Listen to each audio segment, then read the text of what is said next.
தினமொரு வசனம். 1 கொரிந்தியர் 4வது அதிகாரம் 11வது வசனம்.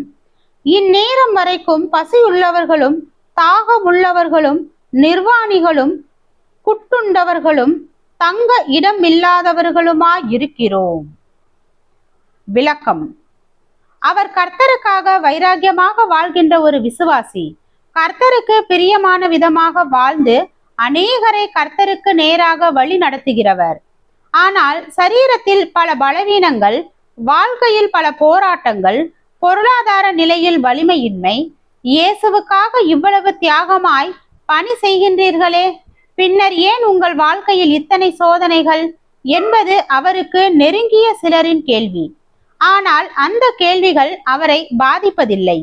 சோதனைகளும் வேதனைகளும் வரத்தக்க இயற்கையுடையதே இந்த உலகம். அந்த இயற்கையின்படி அநேகருக்கு நேரிடுகின்றவைகளே எனக்கும் நேரிடுகின்றன. அவைகளை ஏற்றுக்கொண்டு செயல்படுவதுதான் உண்மையான தேவ பக்திக்கு அடையாளம். ஆனால் அநேகரை போல நான் கஷ்டங்களை சந்திக்க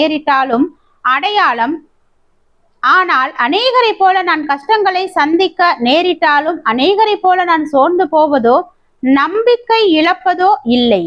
இவைகளின் நடுவில் அவைகளினால் மன விசுவாசம் அடையாதபடி கர்த்தர் எனக்கு சமாதானமான இருதயத்தை தந்திருக்கிறார்.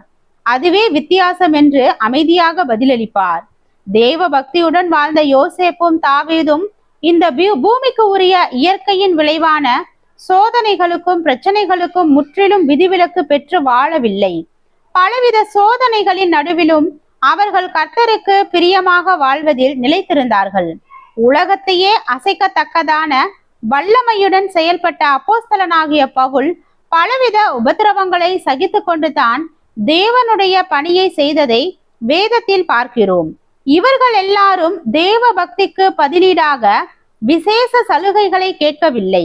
ஆனால் அவர்கள் தங்களின் வாழ்க்கையில் திருப்தியையும் தேவ சமாதானத்தையும் அனுபவித்தார்கள். ஒரு உயர்ந்த நோக்கத்திற்காக வாழ்கின்றோம் என்ற நிறைவுடனும் வாழ்ந்தார்கள்.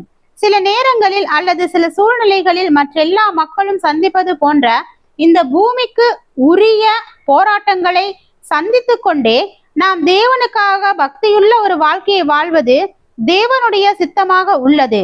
சுமூகமானதொரு வாழ்க்கையை தந்தால் தேவ பக்தியாய் வாழ்வதை விட கர்த்தருடைய பாதையில் அவருக்காக பாடுகளை சகித்து கொண்டே அவருக்கு பிரியமாக வாழ்வது நித்திய மகிமையை கொண்டு வருவதோடு வாழ்க்கையில் உலகம் தர இயலாத சமாதானத்தையும் சந்தோஷத்தையும் கொண்டு வரும். ஜெபம். தேவனுக்கு ஸ்தோத்திரம். தேவனே, நாங்கள் எங்களுடைய வாழ்க்கையை ஒரு போராட்டமாக எடுத்துக்கொள்ளாமல் தேவ ஐக்கியத்தோடு சமாதானத்தோடு வாழ கிருபை பாராட்டும். ஆமென்.